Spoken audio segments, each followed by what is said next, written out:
Hello there guys and welcome, it is Niran here, and today it's time for me to welcome you to something very different. I've never done anything like this on the channel before, but it's been something that's been very requested given their performances in real life. Obviously, I am kind of known at the moment for doing my Leicester City career mode, so there's quite a lot of you guys that are Leicester City fans, you know, naturally.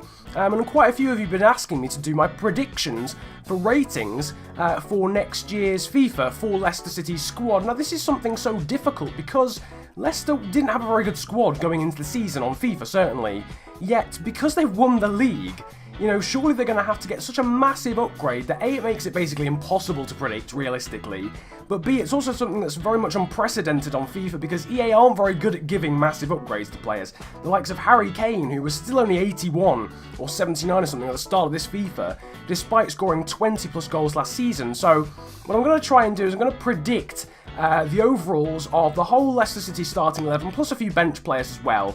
Sort of give a vague prediction in terms of potential as well when it comes to career mode, because obviously I'm a career mode YouTuber, so just add a little bit of an edge in that sense. And then at the end, bring you the prediction from the squad as a whole, so, you know, give my FIFA 17 predictions in terms of the rating at the end, and then compare it to how the same squad looked at the start of FIFA 16, and it should be a massive contrast. Obviously, cut me some slack because I've not done this before. I don't really do you know, predictions, but if you do want to see more of these, then feel free to drop it in the comments section. If you do go on to enjoy the video, and tell me what team to predict next, whether it be a team that I've done in career mode before, or whether it just be a random team, perhaps maybe like West Ham or Southampton or something like that. Whatever you want, drop that in the comments section, and I will be trying to do my best. What I'll do is I'll bring the prediction of each player, give you know, a few cinematics, and then, as I said, show you the squad and compare it to FIFA 16's at the end of the video. But getting into the first player, we might as well start in goal. That'll be fairly logical. Kasper Schmeichel was 76 overall at the start of FIFA 16. I reckon he'll get a pretty hefty sort of upgrade for FIFA 17 because he's someone who's been overshadowed slightly. When it, you know, I know his story is big because he's the son of Peter Schmeichel, but he's been overshadowed really by his centre-back, the centre-backs in front of him, and the likes obviously of Mahrez and Kante and Vardy. But I would like to see him as an 82 overall. I think that'll be fair. I think he probably deserves slightly more than that, given this year. And when you compare him to other goalkeepers, you know, like Courtois, who's probably still going to be like 86 next season, despite having been woeful in comparison to Schmeichel. But I'm taking into account FIFA and EA and their reluctance sometimes to give big upgrades to players who probably aren't as known as the likes of Courtois and Petr Cech. For example, despite Schmeichel being arguably up there with them in terms of performance this season. But yeah, that's a +6 upgrade for him. Probably potential still of 82. He's probably a little bit too old to grow too much in career mode. Moving on though from Schmeichel, we've got Danny Simpson. 78 overall I predicted for him. He was 72 overall at the start of FIFA 16, so that's an upgrade of 6. EA aren't very good at upgrading or giving sort of ratings to fullbacks that they perhaps deserve. David Alaba was, you know, only good recently on FIFA, so I reckon 78 with maybe a potential to grow by 1 or 2 in career mode is probably fair for him and probably realistic as well for the game. In terms of the centre-backs, the first of which we've got Robert Huth, who was 78 at the start of FIFA 16. I'm predicting 82 for him. I think that's probably about fair. +4 upgrade for him. Still fairly unpacey, but very good physicals, obviously, and defensive stats as well.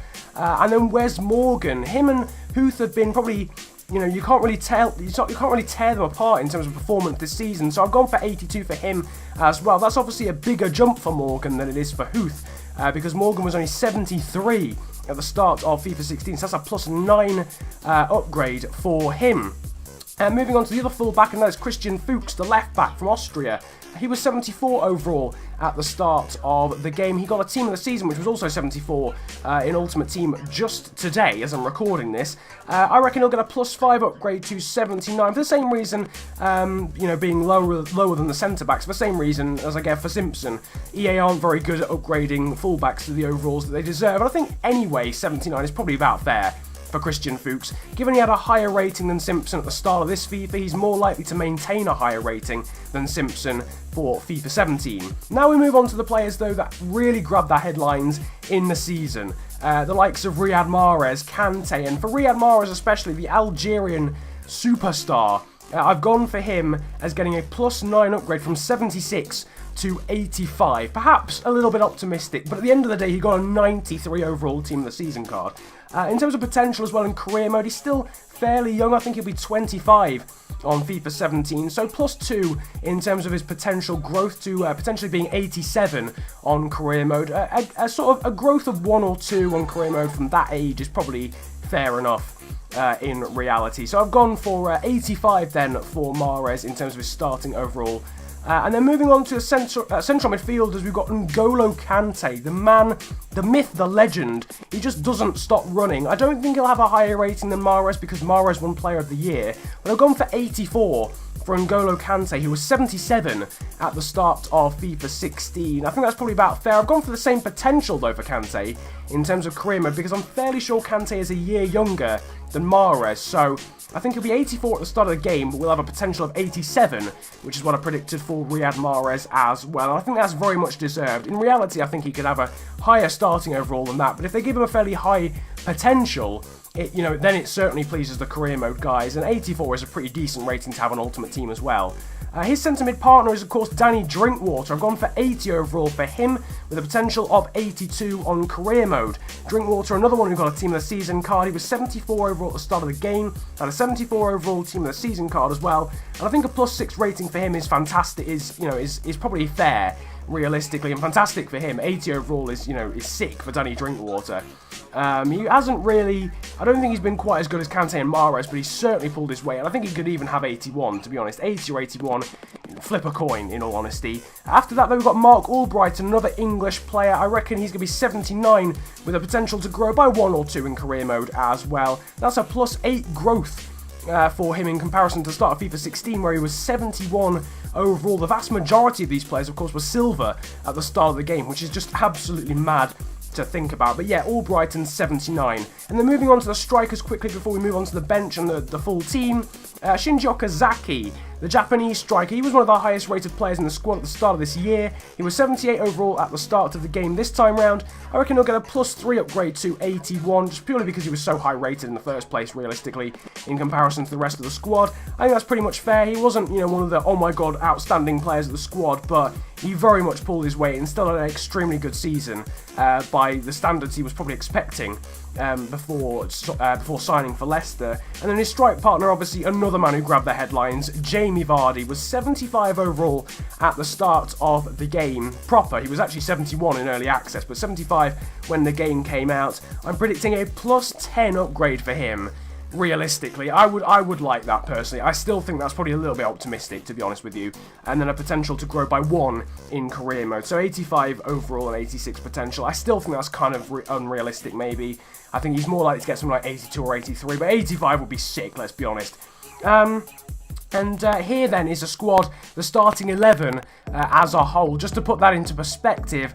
And obviously now you can see the contrast that has in comparison to the squad at the start of FIFA 16. There's such a massive difference, in card colour, in terms of the majority of them being silver at the start of the game, and hopefully all of them certainly being gold for FIFA 17. So, I mean, that would be sick. If they got the ratings that I've, predicted for them today, that would be fantastic, and that would be quite refreshing from EA, because I wouldn't expect them to give them that big an upgrade. Moving on to the bench very swiftly, Mark Schwarzer, I'm sure will keep the same rating that he had at the start of FIFA, which will be 73. Daniel Amati was 70 overall at the start of the game. I reckon he'll probably get about 72, something like that, just a quick +2 upgrade on him. Jeffrey Schlupp, who was 68 overall at the start of the game, reckon he'll get to 74. I don't think they'll give him a gold card, I don't think he quite warranted that, but of course a very pacey silver card of 74. They love giving out 74 cards on Ultimate Team, so I reckon he'll get one of those. Andy King was 70 overall at the start of the game, hasn't played too much this season, but has still looked very good when he played, and just generally, when they give upgrades to the rest of the squad, I reckon he'll get an upgrade as well, to 72. Damari Gray was another 68 overall player at the start of the game. I reckon he'll actually get a gold card this year, and to 75, not quite well into the gold area, but in the games that he's played, he's looked gold standard, He looks as if he should be 75 overall. And then finally, Leo Ulloa, who was 73 overall at the start of the game. I reckon he'll get a pretty non-rare, sort of bog standard 76 overall card.